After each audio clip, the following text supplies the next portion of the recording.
Bishalgarh fire service একটা call গেছে যে সুতারমুড়া বাজারের মধ্যে বিজিবি অফিসে আগুন লাগছে। অলরেডি আমি স্টাফ নিয়ে আইলাম, আইয়া দিয়ে সুতারমুড়া বাজারের পার্টি অফিসে দরজার মধ্যে আগুন জ্বলতেছে। আমরা জল টল দিয়ে আগুন আইতে আনছি। একটা কথা পরিষ্কার আছে, কর্মফল ভুগতেই হবে। তুমি যদি মায়ের থাকো মায়ের খাইবা, কিচ্ছু করার নাই। আপনি বলেন আমাকে, অনেকে বলবে না না রে কথা বলেন না, আপনাদের তো বলছি ইচ্ছা করেন রেকর্ড করেন।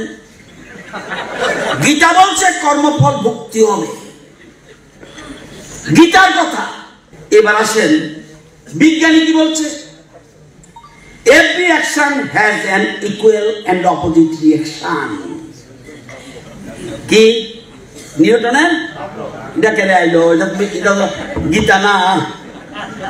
আপনি যা করবেন, আমিও রতন না যা করব, আমার সরকার যদি উল্টা পাল্টা করে ইকুয়াল রিয়াকশন আসবে।